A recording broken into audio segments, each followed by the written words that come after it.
आदर्श विद्यालयर तृतीय वार्षिक उत्सव सृजनी पालित। जलेश्वर ब्लॉक कालिको पंचायत रे ओडिशा आदर्श विद्यालय शनिवार तृतीय वार्षिक उत्सव सृजनी पालित हो जाइछि। वार्षिक विवरणी पाठ सहित अध्यक्षता करथिले विद्यालयर प्रधान शिक्षयित्री रंजिता टुटू। मंच आह्वान करथिले शिक्षक देवांजना बेरा।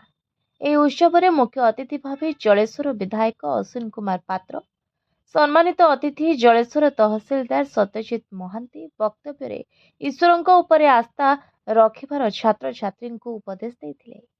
ମୁଖ୍ୟ ବକ୍ତା ଓଡ଼ିଶା ବିଶ୍ୱବିଦ୍ୟାଳୟର ପୁରୀର ଆସିଷ୍ଟାଣ୍ଟ ପ୍ରଫେସର ଡକ୍ଟର ରାଧାଗୋବିନ୍ଦ କୋଇଲା ଛାତ୍ରଛାତ୍ରୀଙ୍କୁ ପ୍ରକୃତି ପ୍ରେମୀ ହୋଇ ପ୍ରକୃତିକୁ ସୁରକ୍ଷିତ ରଖିବାର ଆବଶ୍ୟକତା ବିଷୟରେ ବୁଝାଇଥିଲେ। ସମ୍ମାନିତ ଅତିଥିଙ୍କ ଭିତରୁ ଜଳେଶ୍ୱର ପୌରପାଳିକା ପୌରାଧିକାରୀ ହେମନ୍ତ ସିଂ ଖୁଆଡ଼, ଉଚ୍ଚ ବିଦ୍ୟାଳୟର ପ୍ରଧାନ ଶିକ୍ଷକ ସୁଖଦେବ ପ୍ରମାଣିକ, ହାତୀଗଡ଼ ଗୋଷ୍ଠୀ ସ୍ୱାସ୍ଥ୍ୟ କେନ୍ଦ୍ରର ମୁଖ୍ୟ ଡକ୍ଟର ଭୀଷ୍ମଚରଣ ପରିଡ଼ା, କାଳିକ ପଞ୍ଚାୟତର ପୂର୍ବତନ ସରପଞ୍ଚ ଗଙ୍ଗାଧର ଦାସ, ଶିବଶଙ୍କର ସାହୁ ଉପସ୍ଥିତ ଥିଲେ।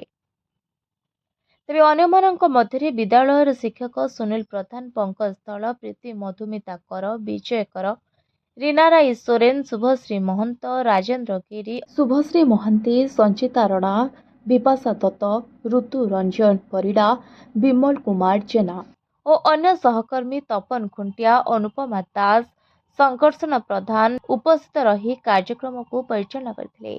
ବିଦ୍ୟାଳୟ ଶିକ୍ଷକ ଦେବାଞ୍ଜନା ବେରା ଧନ୍ୟବାଦ ଅର୍ପଣ କରିଥିଲେ। ବିଦ୍ୟାଳୟର ଶିକ୍ଷକ ଶକ୍ତିପଦ ମଣ୍ଡଳଙ୍କ ଦ୍ୱାରା ମୁଖ୍ୟ ଅତିଥି ଶ୍ରୀଯୁକ୍ତ ପାତ୍ର ଓ ମୁଖ୍ୟ ବକ୍ତା ଡକ୍ଟର କୋଇଲାଙ୍କ ଅବିକଳ ଫଟୋ ଆକର୍ଷଣର କେନ୍ଦ୍ର ଥିଲା। ତେବେ ବିଦ୍ୟାଳୟର ଅଷ୍ଟମ ଶ୍ରେଣୀର ଛାତ୍ରୀ ଦିବ୍ୟା ତନୟା ପଟ୍ଟନାୟକ ବର୍ଷର ଶ୍ରେଷ୍ଠ ଛାତ୍ରୀ ଓ ବହିର୍ବନ୍ଧୁ ସମ୍ମାନରେ ସମ୍ମାନିତ କରାଯାଇଥିବା ବେଳେ ଶିଳ୍ପିକା ମଣ୍ଡଳୀଙ୍କୁ ସୃଜନୀ ତଥା ନବମ ଶ୍ରେଣୀର ଛାତ୍ର ମନୋଜ ସିଂଙ୍କୁ ଚିତ୍ରକାର ସମ୍ମାନରେ ସମ୍ମାନିତ କରାଯାଇଥିଲା।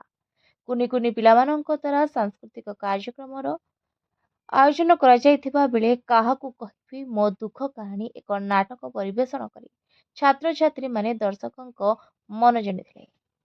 Report voice of Odisha live.